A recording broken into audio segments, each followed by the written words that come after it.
కాళేశ్వరం ప్రాజెక్టుపై justice PC Ghosh committee ఇచ్చిన నివేదికపై తెలంగాణ మంత్రివర్గ సమావేశంలో కీలక నిర్ణయం తీసుకున్నారు. కేబినెట్ భేటీ అనంతరం 2016లో మొదలైన ప్రాజెక్టులను 2019లో పూర్తి చేసి ప్రజలకు అందుబాటులోకి తెచ్చారని ముఖ్యమంత్రి రేవంత్ రెడ్డి అన్నారు. డిజైన్, ఆపరేషన్, మెయింటెనెన్స్ లలో లోపాలున్నాయని గుర్తించామని తెలిపారు. తాము అధికారంలోకి రాగానే కాళేశ్వరం ఎత్తిపోతల ప్రాజెక్టుపై కమిషన్ను నియమించామన్నారు. శాసనసభ సమావేశాల్లో అందరి అభిప్రాయాలను తెలుసుకుంటామని చెప్పారు. అంతకు ముందు కాళేశ్వరం ప్రాజెక్టు నివేదికపై నీటిపారుదల శాఖ మంత్రి Uttam Kumar Reddy power point presentation చేశారు. మేడిగడ్డ బ్యారేజ్లో చాలా లోపాలున్నాయని ఎన్డీఎస్ఏ చెప్పినా ప్రభుత్వం పట్టించుకోలేదన్నారు. ప్రభుత్వ ధనం దుర్వినియోగం అయినట్లు పీసీ ఘోష్ కమిషన్ తన నివేదికలో పేర్కొందని అన్నారు. మహిళలకు ఉచిత బస్సు ప్రయాణ సౌకర్యం కల్పించే మహాలక్ష్మి పథకంతో ఆర్టీసీ ఆర్థికంగా బలోపేతమవుతోందని రాష్ట్ర ఉప ముఖ్యమంత్రి భట్టి విక్రమార్క అన్నారు. ఈ పథకం కింద మహిళల ఉచిత బస్సు ప్రయాణాలు 200 కోట్ల రూపాయల మార్కు దాటిన నేపథ్యంలో ఎంజీబీఎస్ ప్రాంగణంలో వేడుకలు నిర్వహించారు. 200 కోట్ల ఉచిత ప్రయాణాల ద్వారా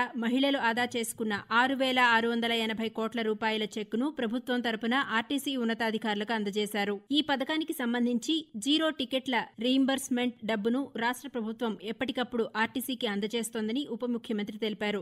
రాజకీయ అక్కసుతోనే తెలంగాణకు కేంద్రం అన్యాయం చేస్తోందని ఐటీ శాఖ మంత్రి దుద్దిళ్ల శ్రీధర్ బాబు ఆరోపించారు. సెమీ కండక్టర్ ప్రాజెక్టు కేటాయింపులో కేంద్రం వివక్ష చూపిస్తుందన్నారు. ప్రపంచ స్థాయి అధునాతన system and packaging facility system ఏర్పాటు కోసం రాష్ట్ర ప్రభుత్వం అన్ని చర్యలు తీసుకుందని, ఇండియా సెమీ కండక్టర్ మిషన్ తుది ఆమోదం లభిస్తే పనులు మొదలుపెట్టేందుకు సదరు ఇన్వెస్టర్ సిద్ధంగా ఉన్నారని అన్నారు. రాష్ట్ర ప్రభుత్వం అందిస్తున్న ఆరోగ్యశ్రీ వైద్య సేవలు 10 లక్షల మైలురాయిని అధిగమించిందని రాష్ట్ర వైద్య ఆరోగ్య శాఖ మంత్రి దామోదర్ రాజనరసింహ తెలిపారు. కాంగ్రెస్ ప్రభుత్వం అధికారంలో వచ్చినప్పటి నుంచి ఇప్పటి వరకు 10,70,000 మందికి ఆరోగ్యశ్రీ పథకం ద్వారా వైద్య సేవలు పొందారని, 20 నెలల్లో హాస్పిటళ్లకు 1,590 కోట్ల రూపాయలకు పైగా ప్రభుత్వం చెల్లించిందని మంత్రి దామోదర రాజనరసింహ చెప్పారు. ప్రజల జీవన ప్రమాణాలను పెంచేందుకు దోహదపడుతూ మానవీయ కోణంలో పనిచేస్తే అధికారుల జీవనం సార్థకమవుతుందని ఉప ముఖ్యమంత్రి మల్లు భట్టి విక్రమార్క చెప్పారు. రాజీవ్ గాంధీ సివిల్స్ అభయహస్తం కార్యక్రమం కింద సివిల్స్ లో ర్యాంకు సాధించిన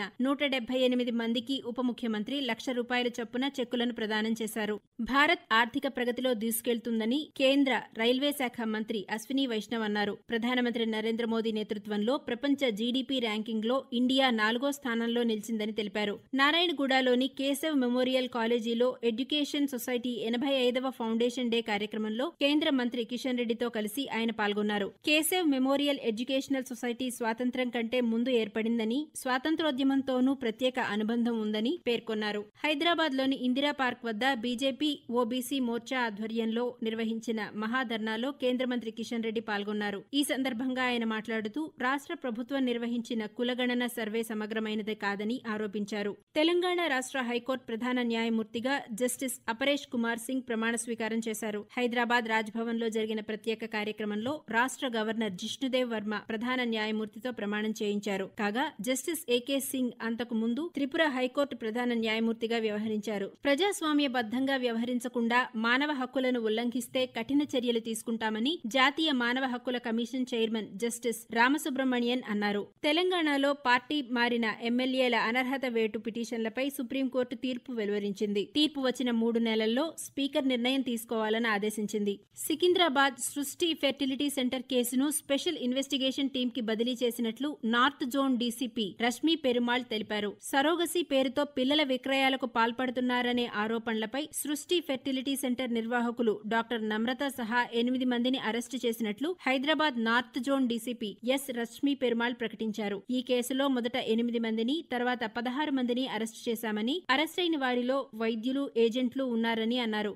గడిచిన రోజుల్లో హైదరాబాద్ లో భారీ వర్షాలు కురిశాయి. అనేక ప్రాంతాల్లో వరద నీరు రోడ్లపైకి చేరింది. నగరంలోని రోడ్లు, చెరువులను తలపించాయి. అనేక చోట్ల ట్రాఫిక్ జామ్ కావడంతో వాహనదారులు తీవ్ర ఇబ్బందులు పడ్డారు. హిమాయత్ సాగర్ గేట్లు ఎత్తి దిగువకు నీళ్లు వదలటంతో మూసీ నది ఉధృతంగా ప్రవహించింది. లోతట్టు ప్రాంతాలు జలమయమయ్యాయి. భారీ వర్షాల నేపథ్యంలో ముఖ్యమంత్రి రేవంత్ రెడ్డి ఎప్పటికప్పుడు సమీక్షలు నిర్వహిస్తూ అధికారులను అప్రమత్తం చేశారు. అటు హైదరాబాద్ కలెక్టర్ కార్యాలయంలో కంట్రోల్ రూమ్ ఏర్పాటు చేశారు. కాగా గత ఏడాదితో పోలిస్తే ఈ ఏడాది అధిక వర్షపాతం నమోదైనట్టు అధికారులు తెలిపారు.